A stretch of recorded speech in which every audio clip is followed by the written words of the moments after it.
I hope you are doing great. It's evening time. It's dinner time here. You can see I'm standing on my balcony. There's my beach where I run there. We're in the middle of construction. Some of you may know. I'm getting nothing but scaffolding and stuff all around and everything. So it's been a crazy time. I don't know if anyone's ever done construction projects. Let me tell you. If you want to test your patience, if you want to test your relationship, hey there, Rachel. If you want to test, I'm talking about my construction project, and it's the construction project from hell. This thing just started out as, hey, we have a crack in the driveway. Let's fix the crack in the driveway. That crack in the driveway has turned into a chasm in my wallet. And we've turned this thing into a huge project. And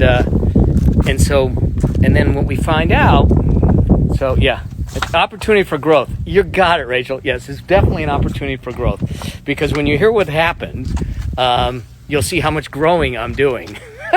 So we spent probably $40,000 to have the whole house completely restuck. It's smooth white stucco, so it looks beautiful, almost like in Santorini, that kind of white and everything.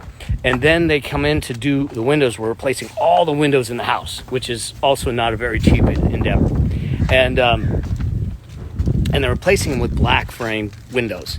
And the guy didn't realize that one of the guys didn't realize that it's color stucco. We had the color infused in the stucco, so we don't have to paint because we're by the beach, and the salt air can cause the paint to peel. Now, I know this is a first world problem, so let's do that. Yeah, so it's black framed. Here you can see these are the sliders for the balcony. They're in the middle of painting now, and then the white up there. And so what he did is he was trying to seal around the windows that they put in, but he got the black all over the brand new white stucco. They finished the stucco on Friday. They came in with the windows and they screwed it up yesterday. So they completely screwed up a $40,000 stucco job. And it's a mess. So, and here's the deal. I talked to my stucco guys, and you cannot patch that.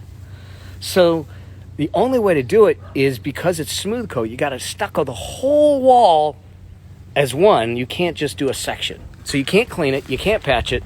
So guess what's happening? They're going to finish the windows tomorrow. We're going to put a brand new black roof on top next week. And then after Memorial Day, they're going to come in and re-stucco the walls again. So they're going to come back in and re-stucco the walls. But here's the thing. I was concerned. Now, mind you, I was a little stressed. I said, all right, here we go. Get the negotiating hat on, and here we go. The supervisor, so I called up the chain, all the way to corporate, because it's a big company that did the windows.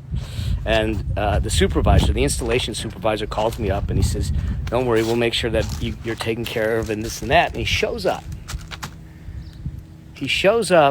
And I didn't know he had gotten here because I was in a meeting. And then he comes walking in the house to introduce himself. And he says, I'm Greg. And he says, first things first, I took a walk around, and I'm just going to be real honest with you. I'm truly disappointed, and I'm truly sorry, and we'll make this right. And my blood pressure level went down. There really wasn't. He said, look, you don't even have to explain it to me. He says, even if this stucco was 10 years old and not 48 hours old, he says, we screwed it up, and we need to make it right. And so it's interesting, and this thing's going to cost them a bunch. Yeah, you're right. I mean, it's ownership. I mean, he literally said, I'm going to take it to the owner of the company, and you get me the numbers. You tell me exactly how it needs to be done, and we'll either offset it. We'll write you a check. We'll do whatever. So I had no negotiating. I put the gloves on. I was ready to negotiate. I thought, all right, here we go. Let's see what's going to happen. And he took the wind out of the sails, but then he put a different wind in the sails. So I mean, I think it's really interesting. How would it, when we screw up, how do we show up? Whether it's in a relationship, whether it's in business, whether it's in anything like that, how do we show up? Are we willing to do, as Rachel said, take ownership and just say, you know what? I can do better. And this is going to cost me. It's going to cut into profits. It might even erode all the profits. I might lose money on the job. But the right thing to do is to make it right. Is truly to make it right. And I think that that's the thing. I remember some of you may or may not know this story. Yeah, you deflect. I used to, and I think I still do at times. But for the most part, I find it's easy. It's much easier in the long run when we turn around and we rip the Band-Aid off and say, this is going to hurt. And we're just upfront and clear about it. And I remember having a conversation with my dad 4 days before he passed away. And some of you may or may not know this story. But my father was born in Baghdad, and we're Jewish. And he was, at the time when he was 17 years old, he was smuggling Jews out of Baghdad because they were being persecuted, and he was smuggling guns in, him and 4 other guys. And he told me this story 4 days before he passed away, and he said 2 of the guys got caught, not my dad, but 2 people got caught. And they were torturing him to get the names. Now, my father was on that list of names. And so what they did, the other 3 guys actually went and got fake papers. So my dad took my great-granddad's name, Abraham. That's actually how we got the name Abraham. And got fake papers so he could escape. And the 3 that weren't captured got all the fake papers. They helped the other 2 escape, and they went through Iran to Israel, and my dad came to the U.S. And that's how we ended up here, and that's how we ended up with the name Abraham. But I remember sitting with Dad when he told me this story, and I said, look, you were 17 years old. I know at 17, the things that I was thinking wasn't smuggling guns and wasn't smuggling people out. It had nothing to do with that. I said, and you knew that if they caught you, they would hang you in the square as an example. Why would you do that at 17 years old? And I just remember Dad sitting in that wheelchair, and he looked at me, and he just said, because it was the right thing to do. Can you imagine that? And I think that when we start to look at things and ask ourselves, what's the right thing to do? Sometimes it hurts. Sometimes it doesn't feel good. Sometimes it's not what we want. Sometimes it costs us. Sometimes it could cost us our life. But if we're clear of what the right things to do is, it shines. And so I think that, when you look at how we do business, how we do transactions, money, sales, relationships, all of it, how often do you ask yourself, what's the right thing to do? Not interpreting, not rationalization, not any of that, but to truly sit back and say, take me out of it, and what it might cost me, what my gain from it, but take me out of it and say, what's the right thing to do in this situation? And then you can put the costs and the benefits in there later. So, yeah, Rachel, I am thankful too. It's such a gift. He was an incredible man. We lost him 11 years ago, but I still, and it's tough. I don't know why I'm confessing. I don't know, but it's tough sometimes. Still, I want to hear his voice. He was a quiet man, but he taught through his actions and just how he showed up in life. And so I am thankful for the journey that he did, and that he was willing to come here, not know anyone, go to school, and build a family. Gave us a life as a family, and all of that. So it's interesting. Yeah. Thank you, Rachel. That means a lot. I try to show up. I try to be there for people. I try to my word is my gospel. It's all I got. So if I tell someone that I'm going to do something, I'm one of those that will just keep on trying. So I'm really careful. when I tell people I'm going to do something, so I don't do it. Yeah, it's kind of crazy. We went from windows and stucco to a lesson. It's not really where I thought I'd go with this, but it just felt right, and everything. But I think that a lot of our world and business and all of that stuff today could benefit from just asking ourselves, are we doing the right thing? You know, not for ourselves necessarily at times, because sometimes it's not, but is it the right thing to do?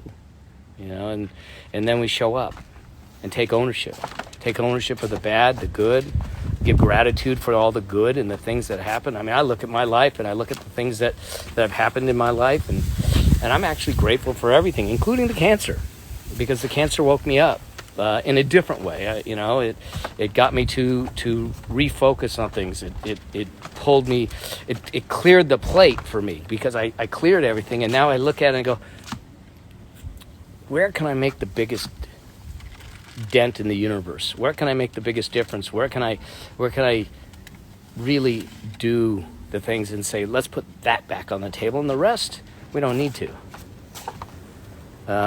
So cancer, buddy. Yep. So it's it's been a journey. So I was sitting up here. Look, I was walking on. Have you seen these things? The scaffold. Oh, you can see the windows. You see the black frame windows. Okay.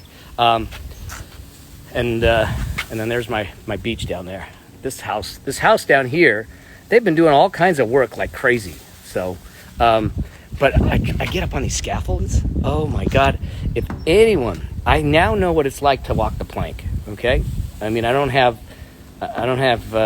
Jack Sparrow behind me, but holy moly, standing on that thing, it's scary as hell. So yeah, I thought I'd just jump in here real quick, show you the view, talk about yeah. We have done so much. We've talked about stucco, we've talked about screw-ups, we have talked about cancer, we've talked about escaping persecution, and now we're talking about pirates too, and all that stuff. So, hey y'all, I just want you to know that I feel blessed to be on this journey with you. I feel blessed to be back in the game, doing the things that I'm doing, with the new show out, and a lot more stuff coming my way, so I can bring it your way, speaking and stuff like that. So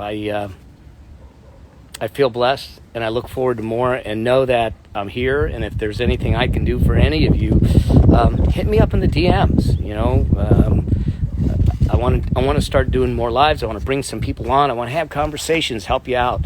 A lot of the stuff we're focusing on is helping you with your business, but really about financial independence. How do we get to a point where you're okay when you walk in the store? You don't have to think about what you're going to pick up off the rack. Or if something, God forbid, happens, you're okay, and you have the peace of mind to know that's cool, that you're not stuck on a treadmill that you created in your business, that you can actually get off the treadmill and know that it's taking care of you. How do we do that? So I appreciate the love on the podcast.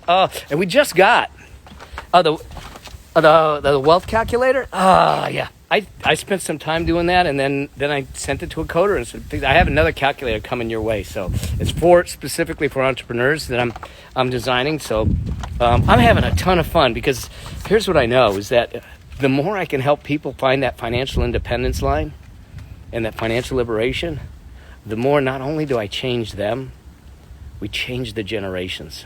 We get a chance to give the skills, the tools, the tactics to our children, then they would never have had them. So we're not going to get that in our schools. So Mel's going to create his own school called the Affluent Entrepreneur Show. We're going to make it happen. And so I appreciate y'all for the love on the podcast. Share it out. Let people know. We're dropping another episode. I don't even know what day it is. We're dropping another episode on Thursday. And I got some cool episodes that I just shot, and we're doing video versions of the episodes. They'll start dropping this week, and I put my new podcast page on my websites up. I mean, all kinds of stuff. So melabraham.com/show is my new podcast page on my website, so it has all the episodes there. We're still doing some fine tunes on it, so if you find an error, let me know.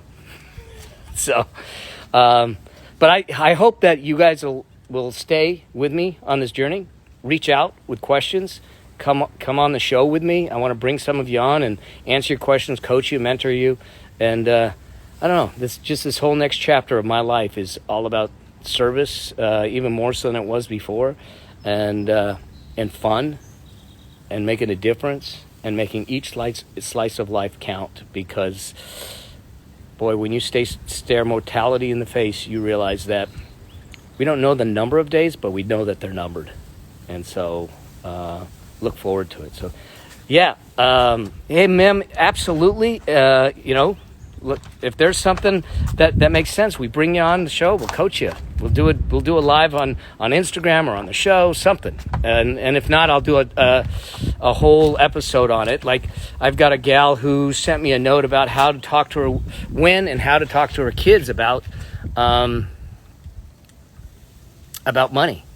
And so I'm going to do at least one episode on kids and money. But I think I'm going to do a second follow-up episode and bring my son and his wife on as an interview, to bring them on, because they're 31 and 27, expecting their first child.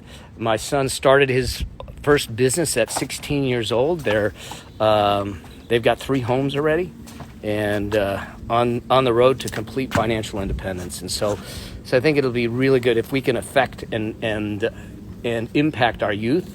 We can solve a whole lot of problems and stuff with it. So yeah, stay with me on the show. Let me know how I can serve. You guys can define some of those episodes. And much love to y'all. You guys have an incredible evening. I think my wife is home now. So we're gonna go have dinner. Something that we do every night. We try to make sure that we sit down to dinner together and spend that time together. So blessings to y'all. And yeah, absolutely. Let's get the kids in the game. Let's have these conversations. I started helping Jeremy with money, talking about money when he was 10 years old. So we'll make it happen. All right. Blessings to y'all. You guys rock. And I look forward to hearing from you. Stay in touch. Thanks for being here. Cheers.